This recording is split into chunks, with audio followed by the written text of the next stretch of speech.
Breaking news చూస్తున్నాం. Pulivendula Vontimitta ZPTC counting ప్రారంభమైంది. Counting కేంద్రం వద్ద భారీ భద్రత ఏర్పాటు చేశారు. ఉదయం 8 గంటలకు కౌంటింగ్ ప్రారంభమైంది. పులివెందుల స్థానానికి ఒకే రౌండ్లో ఫలితం ఉండబోతుంది. ఒంటిమిట్టకు 3 రౌండ్లలో ఫలితాలు ఉండే అవకాశం ఉంది. కౌంటింగ్ ప్రక్రియను వైఎస్ఆర్సీపీ ఇప్పటికే బహిష్కరించింది. వైసీపీ అభ్యర్థులు కానీ ఏజెంట్లు కానీ వైసీపీకి సంబంధించిన వాళ్ళు ఎవరూ కూడా కౌంటింగ్ కేంద్రం దగ్గర కనిపించట్లేదు. పోలీసులు పటిష్ట భద్రత మధ్య ప్రస్తుతం కౌంటింగ్ చేస్తున్నటువంటి పరిస్థితి ఉంది. కడప జిల్లాలో ఉత్కంఠ రేపిన జెడ్పీటీసీ ఎన్నికల కౌంటింగ్ స్టార్ట్ అయిపోయింది. పులివెందుల ఒంటిమిట్ట స్థానాల కౌంటింగ్ మీద సర్వత్రా ఆసక్తి నెలకొంది. మౌలానా ఆజాద్ ఉర్దూ యూనివర్సిటీలో కౌంటింగ్ కేంద్రం ఏర్పాటు చేశారు. పోలీసు బందోబస్తు మధ్య కౌంటింగ్ ప్రక్రియ వేగంగా జరుగుతుంది. 8 గంటలకే కౌంటింగ్ ప్రారంభమైన పరిస్థితి ఉంది. పులివెందుల జెడ్పీటీసీ స్థానానికి 10 టేబుల్స్ ఒక్క రౌండ్లోనే తుది ఫలితం వచ్చే అవకాశం ఉంది. పూర్తి సమాచారం అక్కడి నుంచి తెలుసుకుందాం. మా ప్రతినిధి సుదర్శన్ లైవ్లో జాయిన్ అయ్యారు. సుదర్శన్, అక్కడ కౌంటింగ్ ప్రక్రియ ఏ విధంగా జరుగుతుంది? వైసీపీ ఆల్రెడీ కౌంటింగ్ కూడా బహిష్కరించిన పరిస్థితి ఉంది. అక్కడ ఎంత వేగంగా కౌంటింగ్ జరుగుతోంది? ఫలితం వచ్చేసరికి ఏ సమయం ఉండే అవకాశం కనిపిస్తుంది? అక్కడ ఏర్పాట్లకు సంబంధించి కౌంటింగ్ జరుగుతున్న విధానానికి సంబంధించి పూర్తి డీటెయిల్స్ ఇవ్వండి.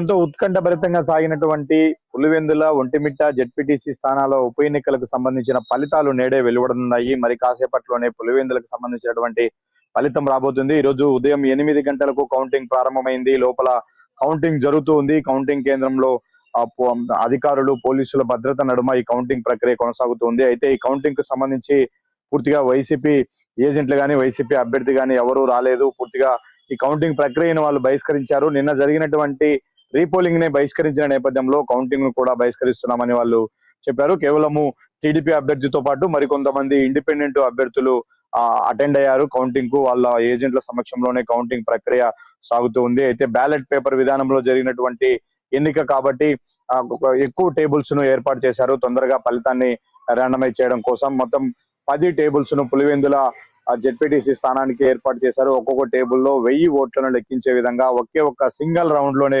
ఫలితం రాబోతుంది. దానికి సంబంధించి మరి కాసేపట్లో కూడా ఆ ఫలితం వెలువడే అవకాశాలు కనిపిస్తున్నాయి. అంటే ఒక్కొక్క రౌండ్ కు దాదాపు 2 గంటల నుంచి 3 గంటల సమయం మాత్రమే పట్టే అవకాశం ఉంది. 8 గంటలు ఎగ్జాక్ట్లీ స్టార్ట్ అయింది కాబట్టి 11 గంటలకు లేదా 10:30 లోపల కూడా పూర్తి స్థాయిలో ఫలితము పులివెందులకు సంబంధించి అనౌన్స్ చేసే అవకాశాలు కనిపిస్తున్నాయి. ఇక ఒంటిమిట్టకు సంబంధించి కూడా 10 టేబుల్స్ ను ఏర్పాటు చేశారు. అయితే 3 రౌండ్లు జరగబోతున్నాయి. ప్రతి రౌండ్ కూడా ఇప్పటికే రిజల్ట్ అనౌన్స్ చేస్తామని అధికారులు చెప్పారు. మొదటి రౌండ్ పూర్తయిన వెంటనే ఒంటిమిట్టకు సంబంధించినటువంటి కౌంటింగ్ వివరాలను కూడా వెల్లడించే అవకాశాలు కనిపిస్తున్నాయి. ఇక భారీ భద్రత మధ్య బందోబస్తు మధ్య ఈ కౌంటింగ్ ప్రక్రియ సాగుతుంది. పూర్తి స్థాయిలో డ్రోన్ కెమెరాలతో నిఘా ఏర్పాటు చేశారు.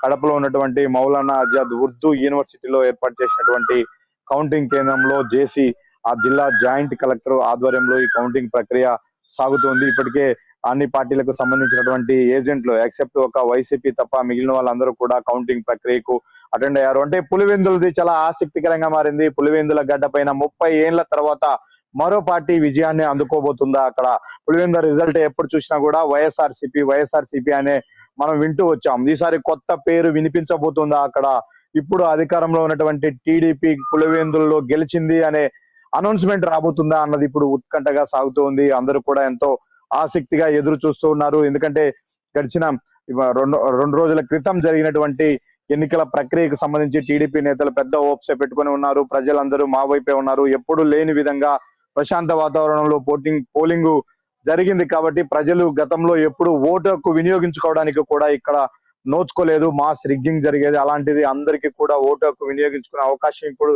కలిగింది. ప్రజలు మా వైపే ఉన్నారు, మేమే గెలవబోతున్నామంటూ టీడీపీ ధీమాగా ఉంది. అయితే ఎన్నికల రిజల్ట్ కు ముందే వైసీపీ చేతులెత్తేసింది. అక్కడ మొత్తం అక్రమాలు జరిగాయి ఎన్నికల్లో కాబట్టి రిగ్గింగ్ జరిగింది కాబట్టి ఇది ఏకపక్షంగా రిజల్ట్ ఉండే అవకాశం ఉంటుంది. దీన్ని మేము యాక్సెప్ట్ చేయమంటూ వాళ్ళు నిన్నటి రోజునే ఎన్నికల ఫలితాలపైన వైసీపీ నేతలు చేతులు ఎత్తేసిన పరిస్థితి. అందుకే వాళ్ళు పూర్తిగా భద్రతకు సంబంధించి ఎలాంటి చర్యలు తీసుకున్నారు? పోలింగ్ సమయంలో ఎలాంటి ఘర్షణ వాతావరణం కనిపించింది? ఎంతటి ఉద్రిక్త పరిస్థితులు ఉన్నాయో మనం చూసాం. ఇప్పుడు కౌంటింగ్ పూర్తి అయిపోయిన తర్వాత ఫలితాలు వెలువడిన తర్వాత ఏమన్నా అక్కడ ఒక ఘర్షణ వాతావరణం చోటు చేసుకునే అవకాశం ఏమైనా ఉందా? పోలీసులు భద్రతకు సంబంధించి ఇంకా ఎలాంటి పటిష్ట ఏర్పాట్లు చేశారు? ఏమంటున్నారు పోలీసులు? అసలు అలాంటి పరిస్థితులు ఏమీ లేవు. ఉద్రిక్త పరిస్థితులకు తావే లేదు. ఎందుకంటే వచ్చినటువంటి ఏజెంట్లు వీళ్ళందరూ కూడా తక్కువ సంఖ్యలోనే ఉన్నారు. దానికి తోడు 100 మీటర్ల దూరంలో ఎవరిని కూడా అలో చేస్తున్న పరిస్థితి లేదు. 3 చెక్ పోస్టులను ఏర్పాటు చేశారు. ఎవరైనా కౌంటింగ్ కేంద్రానికి చేరుకోవాలంటే ఈ 3 చెక్ పోస్టులు తనిఖీ చేసిన తర్వాతే అక్కడికి పంపిస్తున్నారు. ఇక కౌంటింగ్ కేంద్రం చుట్టూ కూడా ఆ డ్రోన్ కెమెరాలతో నిఘా ఏర్పాటు చేశారు. అక్కడ ఎవరెవరి అనుమానాస్పద వ్యక్తుల కదలికలను గుర్తించడం కోసం, అలాగే దాదాపుగా 200 మంది పోలీసులు కౌంటింగ్ కేంద్రం చుట్టూ కూడా పహారా కాస్తున్నారు. ఇంకా లోపల సంబంధించి ఏజెంట్ల విషయంలో కూడా వాళ్ళని పూర్తిగా తనిఖీలు చేసిన తర్వాతే లోపలికి పంపించారు. లోపల కూడా ఎలాంటి ఘర్షణ వాతావరణం లేకుండా పోలింగ్ అవి ఏవైతే బ్యాలెట్ పేపర్లు లెక్కిస్తున్నారో వాటికి ఆ బారికేడ్స్ ఏర్పాటు చేసి ఆ వల లాంటి ఏర్పాటు చేశారు. లోపలికి ఎవరు పోవడానికి వీల్లేదు. ఏజెంట్లు కూడా బయట నుంచి ఆ తెర నుంచే వాళ్ళకు ఆ రిజల్ట్ ను, అంటే ప్రతి ఓటును కూడా చూపిస్తారు. ఏ గుర్తు పైన ఓటు పడింది అనేది తర్వాత దాన్ని పక్కన బాక్స్ లో వేస్తారు. ఇలా ఫస్ట్ మొత్తము అన్ని బాక్సులు, బ్యాలెట్ బాక్సులో ఉన్నటువంటి బ్యాలెట్ పేపర్లను తీసిన తర్వాత వాటన్నిటిని ఆయా గుర్తులకు సంబంధించి ఆయా బాక్సుల్లో వాటిని వేసిన తర్వాత, అంటే డివైడ్ చేసిన తర్వాత అప్పుడు లెక్కింపు ప్రక్రియ స్టార్ట్ అవుతుంది. ఇప్పటికీ ఆ డివైడ్ చేసే ప్రక్రియ కొనసాగుతూ ఉంది. ఆ ఏ గుర్తులో ఎన్ని పేపర్లు పడ్డాయి అనే దాని మీద తర్వాత కౌంటింగ్ చేసి ఆ అనౌన్స్మెంట్ చేయబోతూ ఉన్నారు. ఇప్పటికైతే డివైడ్ చేస్తూ ఉన్నారు. ఈ బ్యాలెట్ పేపర్లు అన్ని కూడా డివైడ్ చేసిన తర్వాత వాటిని కౌంట్ అంటే లెక్కించే అవకాశాలు కనిపిస్తున్నాయి. భద్రత విషయంలో పోలీసులు ఎక్కడా కూడా ఎలాంటి కాంప్రమైజ్ కాలేదు. పూర్తి స్థాయిలో భద్రతా ఏర్పాట్లు చేశారు. అంటే మీరన్నట్టు ఎన్నిక ప్రక్రియలో గానీ ప్రచారంలో ఉన్నంత ఉద్రిక్త వాతావరణం అయితే ఇప్పుడు లేదు. ఎందుకంటే 2 ప్రధాన పార్టీల ప్రస్తుతం మధ్య ఆ పోటీ డివైడ్ జరుగుతుందని చేసే ప్రక్రియ భావించాం. జరుగుతుందంటున్నారు. అందరూ మీరు వైసీపీ కౌంటింగ్ ఇప్పటికే కేంద్రం దగ్గర డ్రాప్ ఉన్నారు. అయిన నేపథ్యంలో ఎవరికి సానుకూలమైనటువంటి పరిస్థితి ఉందనేది కూడా ఏమైనా అర్థమవుతుందా? ఏమన్నా లీక్స్ ఏమైనా వస్తా ఉన్నాయా? ఏమన్నా సమాచారం ఉందా? ఎస్ లీక్స్ రావాలంటే ఇంకో కొంత సమయం పట్టే అవకాశం ఉంటుంది. ఇప్పుడు ఎందుకంటే కౌంటింగ్ ప్రక్రియ మాత్రమే ప్రారంభమైంది. కౌంటింగ్ ప్రారంభం కాలేదు. ఎందుకంటే అవన్నీ కూడా బ్యాలెట్ పేపర్స్ కాబట్టి ఆ పేపర్స్ అన్నిటిని కూడా డివైడ్ చేయాల్సి ఉంటది. బాక్స్ లో అన్ని ఒక అంటే బాక్స్ లో ఉన్నటువంటి బ్యాలెట్ బాక్స్ లో ఉన్నటువంటి వాటి పేపర్లు అన్నింటినీ కూడా బ్యాలెట్ పేపర్లను ఒక టబ్ లో వేస్తారు. వాటిని అక్కడ వచ్చినటువంటి గుర్తుల ప్రకారం డివైడ్ చేసి వాటిని ఆయా గుర్తుల ప్లేసుల్లో ఒక పెద్ద బాక్స్ ఉంటుంది. అందులో అన్ని డివైడ్ చేసి ఉంటారు బాక్స్. వాటిలో వేసిన తర్వాత ఈ డివైడింగ్ ప్రక్రియ పూర్తి అయిన తర్వాత వాటిని ఒక్కొక్క బాక్స్, అంటే ఒక్కొక్క గుర్తుకు ఎన్ని ఓట్లు వచ్చాయి, ఒక్కొక్క గుర్తులో ఎన్ని పేపర్లు బ్యాలెట్ పేపర్లు అక్కడ ఉన్నాయి అనేది కౌంటింగ్ చేయడం స్టార్ట్ అవుతుంది. ఆ కౌంటింగ్ ఆ ప్రక్రియ ఇంకా స్టార్ట్ కాలేదు. డివైడ్ చేసే ప్రక్రియలోనే ఉన్నారు. మరో హాఫ్ అన్ అవర్ లోనే ఏదైనా ఒక పార్టీకి సంబంధించినటువంటి ఓట్లను లెక్కించే అవకాశాలు కనిపిస్తున్నాయి. ముఖ్యంగా ఇప్పుడు టీడీపీ ఎక్కువ రేస్ లో ఉంది కాబట్టి మొదట ఆ టీడీపీ గుర్తు పైన వచ్చినటువంటి ఓట్లన్నింటినీ కూడా లెక్కింపు ప్రక్రియ ప్రారంభమవుతుంది. తర్వాత వైసీపీకి సంబంధించి, తర్వాత ఇండిపెండెంట్లు, ఇలా ఒక్కొక్కటి చేసిన తర్వాత అనౌన్స్ చేసే అవకాశాలు ఉంటది. ఏ పార్టీకి ఎన్ని ఓట్లు వచ్చాయి అన్నదైతే ఇప్పటికి ఇంకా రాలేదు. ఒక 15 నిమిషాలు, హాఫ్ అన్ అవర్ లోనే ఈ ఫలితం అయితే కొంత బయటకు వచ్చే అవకాశాలు కనిపిస్తూ ఉన్నాయి. అది కూడా పూర్తి ఫలితం కూడా ఒకేసారి వచ్చినా ఆశ్చర్యపోవాల్సిన అవసరం లేదు. ఎందుకంటే రౌండ్ కు ఒకసారి అనౌన్స్ చేయడం అనేది ఎలక్షన్ ఆ ప్యాటర్న్ కాబట్టి ఇప్పుడు ఒక రౌండే ఉంది కాబట్టి పులివెందులకు సంబంధించి రౌండ్ మొత్తం పూర్తయిన తర్వాత అన్ని పార్టీలకి ఏ పార్టీకి ఏ గుర్తుకు ఏ అభ్యర్థికి ఎన్ని ఓట్లు వచ్చాయనేది ఒకేసారి 11 గంటల అనౌన్స్ చేస్తారు. ఆ సమయానికైతే ఓట్లు వచ్చిన పూర్తి లెక్కింపును ఫలితం బట్టి వచ్చే అవకాశం విజయ ఉన్నట్టుగా అవకాశాలు ఉంటాయి. తెలుస్తా ఉంది సుదర్శన్. అయితే రిజల్ట్ వచ్చిన తర్వాత ఒంటిమిట్లో ఎవరు గెలిచారు, పులివెందుల జెడ్పీటీసీలో ఎవరు గెలిచారు, ఇది క్లియర్ అయిపోయిన తర్వాత వైసీపీ నుంచి ఎవరైనా మాట్లాడే అవకాశం కనిపిస్తుందా? అవినాష్ రెడ్డి ప్రెస్ మీట్ ఈ రోజు ఏమైనా ఉందా? అలాంటి సూచనలు ఏమైనా కనిపిస్తున్నాయా? ఖచ్చితంగా మాట్లాడతారు. ఎందుకంటే వాళ్ళు మొన్నటి నుంచి జరుగుతున్న ప్రతి పరిణామాల మీద ఎప్పటికప్పుడు ప్రెస్ మీట్ పెడుతున్నారు, కౌంటర్స్ వేస్తున్నారు.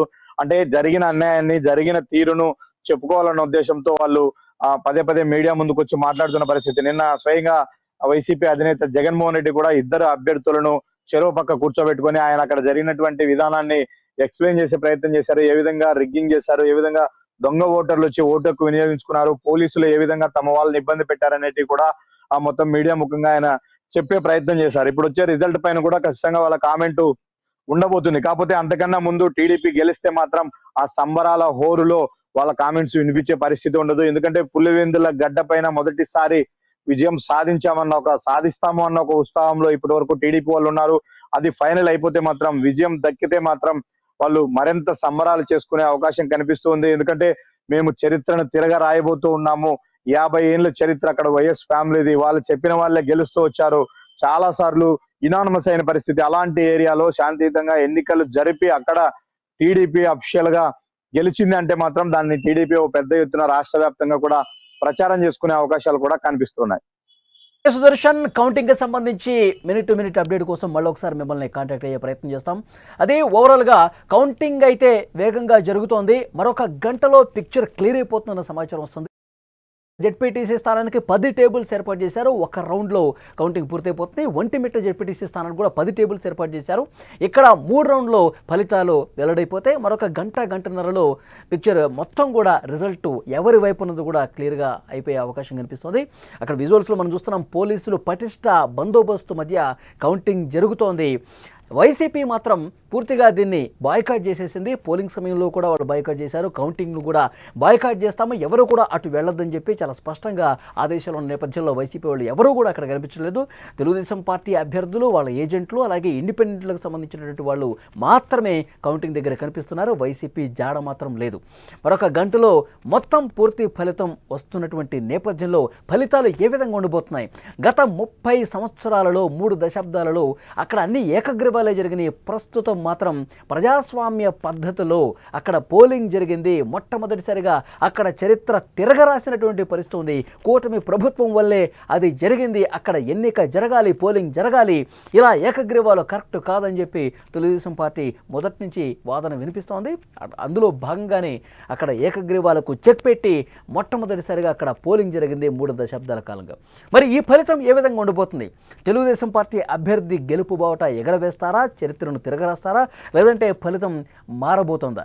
ఏం జరిగే అవకాశం ఉందనేది కూడా ఒక గంటలో క్లారిటీ వచ్చే అవకాశం కనిపిస్తుంది. మరింత ఇన్ఫర్మేషన్ సుమన్ టీవీ ఎప్పటికప్పుడు ఈ కౌంటింగ్కి సంబంధించిన లైవ్ అప్డేట్స్ ఇస్తూనే ఉంటుంది.